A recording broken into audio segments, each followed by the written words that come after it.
Hai, Assalamualaikum. Anda sedang menyaksikan OBTV. Ira, macam biasa setiap minggu kita akan sajikan dua kisah yang menarik terjadi di Malaysia maupun antarabangsa. Kisah pertama tentang apa, Ira? Kisah pertama mengenai seorang pengacara ni. Dia dilarang masuk rumah sebab tak bayar yuran maintenance. Kenapa pula ni? Kenapa pula tu? Kisah kedua apa tu, Najmi? Kisah kedua tentang sebuah drama yang meraih pelbagai respon daripada netizen. Dan katanya Pak Samad yang pergi dulu. Nak tahu Pak Samad mana yang pergi? Jom kita layan OBTV. Jom. Okey, episod OBTV pada kali ini kita mulakan dengan satu kisah viral di mana seorang pelakon dan pengacara ni Awal Asy'ari yang dikatakan dihalang masuk rumah sendiri sebab tak bayar yuran maintenance. Malah juga dia didakwa melakukan perbuatan khianat dengan merosakkan palang pagar milik pengurusan perumahan. Najmi, awak tahu tak cerita ni? Cerita pasal ni mestilah saya tahu, Ira. Saya kan follow gosip artis tempatan antarabangsa. Memang saya follow. Tapi kan Ira awal menjelaskan insiden ini berlaku kerana berlakunya salah faham antara dirinya selaku pemilik rumah dengan pihak pengurusan perumahan. Ceritanya Ira, 3 bulan sebelum raya Awal adalah pindah rumah baru, tapi dia tidaklah pindah sepenuhnya dan masih lagi ada barang di rumah lama dia. Betul tu. Sebelum raya Awal nak ke sana sebab nak ambil barang kan. Tapi kad akses tak boleh guna pula. Dan Awal pun bertanya kepada pihak pengurusan dan mereka kata ada beberapa bulan Awal tak bayar yuran maintenance. Tapi apa-apa pun Awal minta untuk masuk ambil barang saja tapi tak dibenarkan masuk pula. Dan bercerita lebih lanjut Ira, pengurusan tetap tidak benarkan Awal untuk masuk, tapi Awal nekat untuk mengalihkan sendiri pagar menggunakan tangan dan tidak melanggar seperti dilaporkan oleh setengah portal berita. Dia hanya turun dan alihkan palang dan tutup semula palang menggunakan tangan dia sendiri dan Awal menyatakan kekesalannya kerana tiada tolak ansur daripada pihak pengurusan. Dan Awal pun ada kata lagi tak ada siapa pun cedera, tak ada siapa pun kena pukul, cuma ada sedikit kesilapan dan salah faham sebab guard pun bukan orang tempatan sebenarnya. Dan kalau korang tahu juga, Awal bagaimanapun mengaku tidak bersalah atas pertuduhan melakukan khianat dengan merosakkan palang milik pengurusan perumahan di Damansara itu. Malah Awal dibenarkan untuk ikat jamin sebanyak RM2,000 dengan seorang penjamin dan tarikh 15 Julai ini ditetapkan untuk sebutan kes semula. Apa-apa pun kami daripada OBTV mendoakan agar kes Awal dengan pihak pengurusan ni dapat selesai secara baik dan tak ada sebarang sengketa pun, betul tak? Tapi kan Ira, dalam konteks apa yang kita nak kongsikan hari ini, biasalah tu kalau berlaku salah faham kat mana-mana pihak, apa pun kita kalau boleh settle secara baik, kita settle secara baik, betul tak? Betul tu. Cerita kedua sudah pastinya cerita yang memang trending viral setiap minggu sampai netizen bengang. Saya pun tengok geram. Awak tahu tak kisah apa, Ira? Cerita pasal apa ni? Pasal drama ke, pasal artis ke, macam mana ni? Ini lebih daripada artis. Ini pasal drama 7 Hari Mencintaiku. Saya rasa geram, nak marah tapi kena sabar juga. Cerita tu, drama tu sebenarnya dah 3 musim tau. Saya memang tengok dari musim 1 sampai musim 3 mesti trending kan. Dan setiap musim juga mesti ada je benda yang nak buatkan netizen marah sampai jadi viral, betul tak? Betul. Netizen tak puas hati dengan sikap setiap watak yang dilakukan oleh Syukri Yahya, Siti Salihah, Liza Abdullah dan ramai lagi. Tapi saya paling geram tu sebab watak Wafarina tu. Dia jadi Nurul. Memang geram. Geram sabar, Ira. Dan kalau penonton kat rumah nak tahu, episod terakhir 7 Hari Mencintaiku musim ketiga ini melabuhkan tirai pada 20 Mei yang lalu dengan pelbagai konflik yang berlaku dalam keluarga Pak Samad dan Mak Leha. Macam biasalah kalau drama ni kalau tak over memang tak sah kan. Lepas tu babak yang paling mencuri tumpuan adalah babak pergaduhan antara Mak Leha dan Nurul dan pemergian Pak Samad sebagai penutup drama ini. Sedih betul, Ira. Betul, Pak Samad meninggal dunia. Saya pun waktu saya tengok tu memang menangis jugalah. Punca Mak Leha bergaduh dengan Nurul ni sebab perbuatan terkutuk Nurul yang dilakukan oleh Wafarina akhirnya terbongkar dan niat dia nak kahwin dengan Kuzairi terbatas sebabnya Taufik menceritakan hal sebenar kepada semua ahli keluarga Mak Leha. Ternyata anak yang dikandungkan Nurul tu sebenarnya bukan anak Kuzairi dengan Pak Samad. Anak orang lain pula. Tapi dia tak sangkalah Nurul tergamak memecahkan belah keluarganya. Dan lebih sebab lagi saya tengok pun menangis. Sedih ni kata-kata Pak Samad yang ditinggalkan dalam sepucuk surat buat isteri, anak-anak dan menantunya. Sempat ditinggal surat kan? Betul tu. Saya memang follow lah cerita 7 Hari Mencintaiku dari musim pertama sampailah musim ketiga. Siap lakonan dan skrip tu kan memang dilontarkan, memang kenalah, memang sampai dekat peminat. Memang sedih. Kalau saya rasa kalau ada yang musim keempat pun mesti orang akan tengok jugalah. Mungkin lepasnya awak, Ira, musim keempat menampilkan pelakon baru. Tiba. Okey, OBTV, episod kali ini kita mulakan dengan kisah yang sangat panas, Najmi. Di mana nama pelakon dan penyanyi Ifah Razia menjadi bualan hangat warganet di sosmed. Jadi ini susulan rakaman video yang memaparkan Ifah Razia sedang mengupas satu isu semasa, bukan isu semasa lah, isu yang agak seseti iaitu ni menutup aurat dan makanan halal. Dan Pika, saya nak ceritakan lebih kontroversi lagi apabila kenyataan Ifah Razak ni dikatakan mengaitkan isu-isu tersebut dengan agama. Kenyataan tersebut dilontarkan pengacara tersebut ketika membuat live sambil menyaksikan dirinya sedang menikmati makanan di sebuah kedai pemilik Cina. Dia yang menjawab respon netizen ketika live itu berkata, memang panjang sikit Pika, banyak benda lagi kita boleh ingat pada Allah, bukan setakat menutup aurat. Kalau setakat menutup aurat tapi tak solat, berzikir, tak buat amal jariah, tak guna.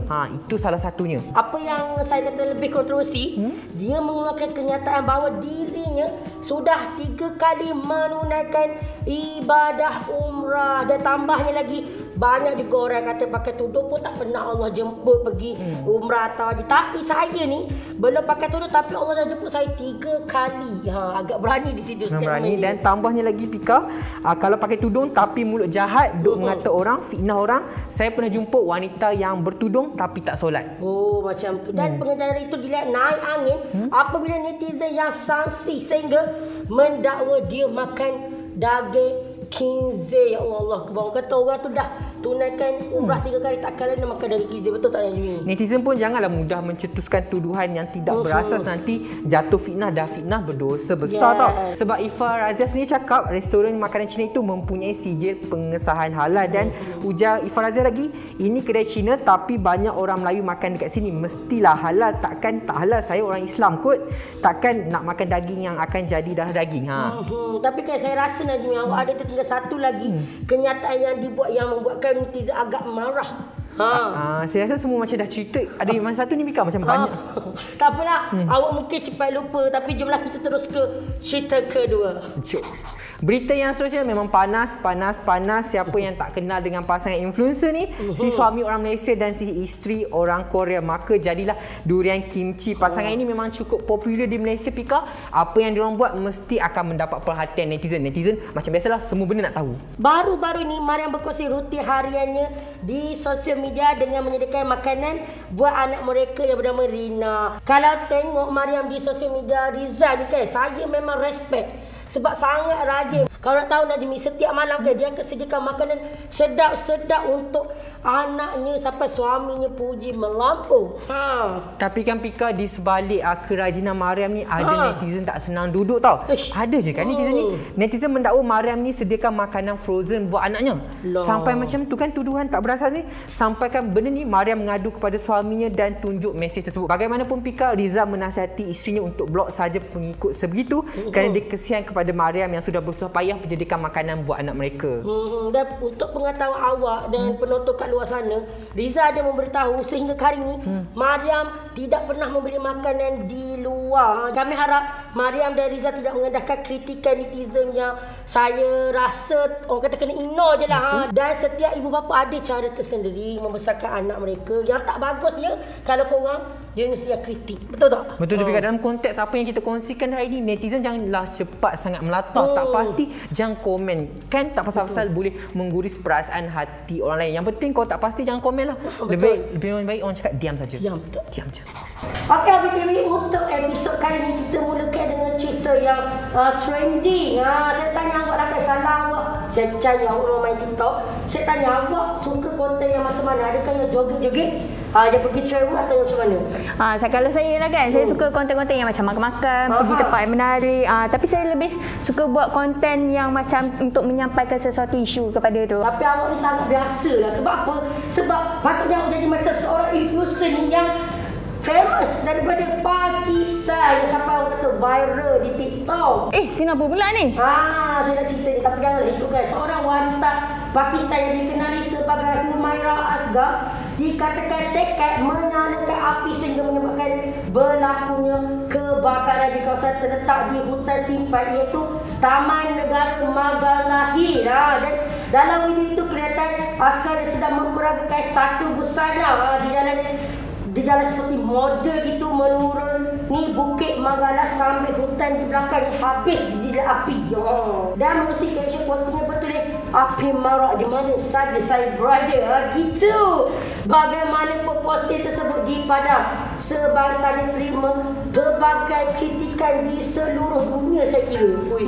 Dah kena kritik baru berhenti nak padam kan. Sebelum buat tak nak fikir kan.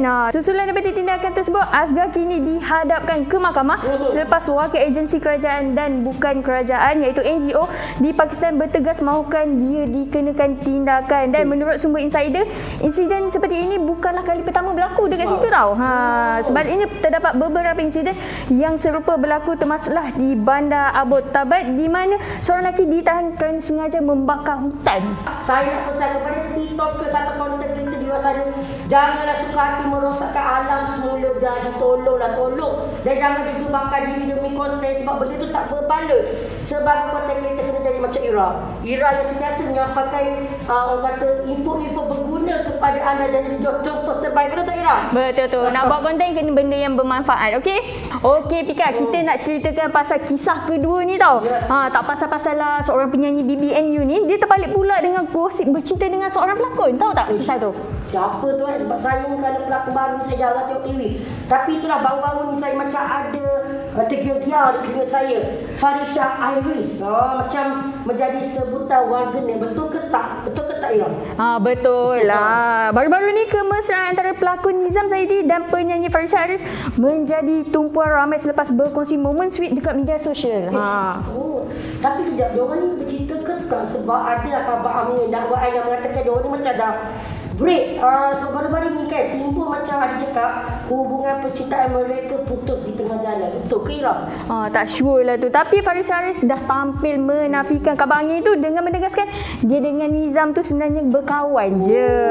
Mereka tak pernah menyulam cinta dan sehingga kini hubungan mereka dalam keadaan baik je. Dan Farisha pun ada cakap tau, kami tak pernah bercinta dan masih lagi berhubung dengan baik. Jadi tak timbul isu percintaan sudah berakhir. Tapi bukan ke baru-baru ni ada seorang pelakon Bella Doana bagi sebiji kek kepada Farisha dan kek tersebut ditulis break up. Sebab saya tak nampaklah dekat sosial media Farisha ni kek itu sampai mencetuskan persoalan netizen. Betul tu. Tapi Farisha pun dah jelaskan tentang kek tersebut sebenarnya dah lama kawan-kawan dia bagi. Saya baru saja berkongsi di media sosial beberapa hari lepas, jadi tak ada kena-mengena dengan Nizam. Maknanya kek tu sebenarnya pasal benda lain tapi diorang kaitkan dengan Nizam Zaidi pula. Kisahnya begitu. Jadi maknanya dapat lama baru pun. Saya tak suka macam tu. Saya kalau dapat hari ni post hari ni. Tapi apa-apa pun kami di OBTV mendoakan terbaik untuk mereka. Kalau ada jodoh tak ke mana, betul tak? Betul tu.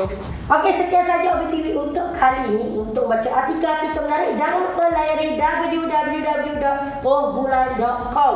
Betul tu. Kalau korang nak tengok video-video yang best, jangan lupa subscribe YouTube Oh Bulan Official dan jangan lupa follow TikTok Oh Bulan. Dan sebelum tu kita nak ingatkan penonton di rumah, OBTV bersiaran seperti biasa setiap hari Jumaat, Sabtu dan Ahad jam 6.55 petang hanya di TV9. Saya Ira Zahira. Saya Syafiqah Sani. Sampai berjumpa lagi. Bye.